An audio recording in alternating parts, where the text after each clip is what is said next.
Hello and welcome to the interview on France 24. Today we have the great pleasure of receiving Chimamanda Ngozi Adichie, whose books have been translated in more than 30 languages. You even made it on Barack Obama's top list books in 2018 with your bestseller Americana.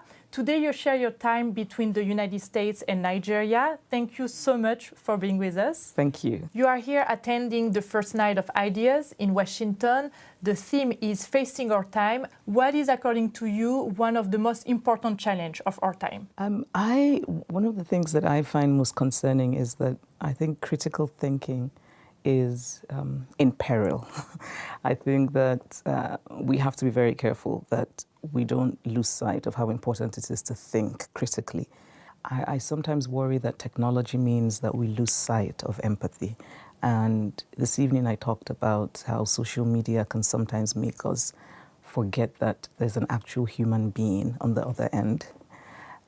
So that's, I think that the ability to think critically and then the ability to feel empathy, those are really important. You're not a big fan of social media?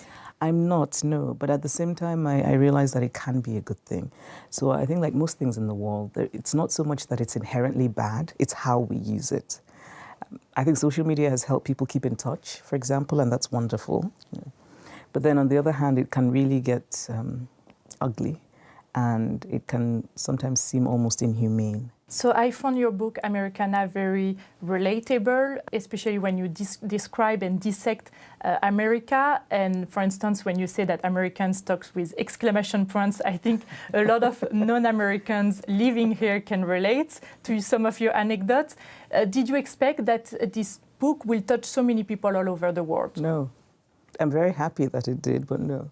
I wrote it thinking, I'm going to write the book I want to write. And I was thinking, I'm probably not going to do very well with this book. But at the same time, so my book before Americana had done well, Half of a Yellow Sun. And so I remember thinking to myself, I'm going to write Americana because that's the book I want to write. Nobody will buy it, but that's fine because I'm still getting royalty checks from Half of a Yellow Sun. So I was actually very pleasantly surprised. And the reason that I didn't think people would like it is because I didn't want to follow the conventions. I think it's a book that, in talking about race and class and gender and all of the things that I talk about, and immigration, and there's a directness in the telling that isn't necessarily common. Actually, I like to say to people sometimes that French tradition of cinéma vérité, that in some ways I think Americana borrows from that tradition. Talking about race too, you say that you realized that you were Black when you arrived in America as a student. Can you tell us what did you mean by that?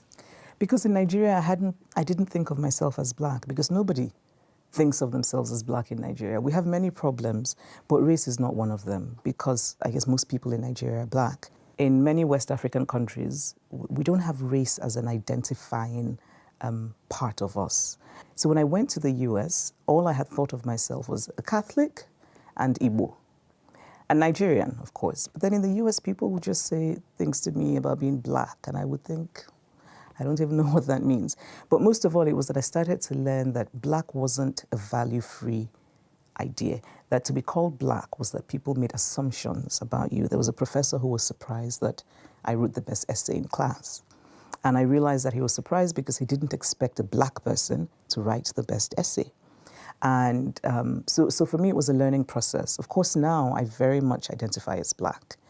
And I've also come to learn about African-American history and to deeply admire that history is a history of African-Americans who are very resilient, who have systematically and consistently been undermined by the American state, and who continue to thrive. And I think that African-American history is under-celebrated. So do you think that Trump's America, for instance, empowers public displays of racism? Absolutely. We have to remember that it's in this period, in this presidency, that we have had people who parade publicly, and they are very open about being white supremacists. And it's important to remember that people have died, that a young woman was mowed to death by somebody who's a white supremacist, and that young woman who died was there to speak up about how important it was not to be racist. It's important to talk about just practical examples of how people's lives are affected by this new idea that it's okay to be racist. What was your reaction when you heard Donald Trump referring to African nations as shithole countries? Oh, I didn't have a reaction. I think that some things are not worth reacting to. Some things are just inconsequential. And the immigration debate is raging in the United States, but also in Europe. What does it make you feel? You know, I think it's a debate that has to have more nuance. And I think it's important for people in Europe in particular to remember that 100 years ago, they went to countries in Asia and Africa. They didn't have visas. They plundered. They invented countries. And in some ways, what's happening today is a consequence of that. That a lot of the conversations around immigration just demonize and make people who want better lives, make them seem like they're somehow criminal. Do you think that France should review its relationship with Africa, that there is some hypocrisy? You know, one of the things I find interesting is how often people talk about the idea that France is in control of the currency of many Francophone countries. I find that very curious because it seems to me that colonialism isn't over yet. I think there's something strange about lecturing a continent about good governance and at the same time participating actively in many examples of bad governance. And so it just seems to be a lesson in hypocrisy. How did you see the United States change since you came here for the first time? I feel gratitude to America. I always will, because America made me grow up, which was important. And America gave me opportunities. But it's also, I think, important to say that this is not a perfect country. And for me, the sadness is that it seems that I think that during Barack Obama's presidency, I felt, in particular, a sense of hopefulness. It doesn't mean that it was perfect. It just means that I think that leadership sets a tone. And I think the tone that was set in that administration was one of hopefulness, of inclusivity, of the idea that people mattered. I don't feel that way anymore. And for me, the sadness there is that I think that America is losing something.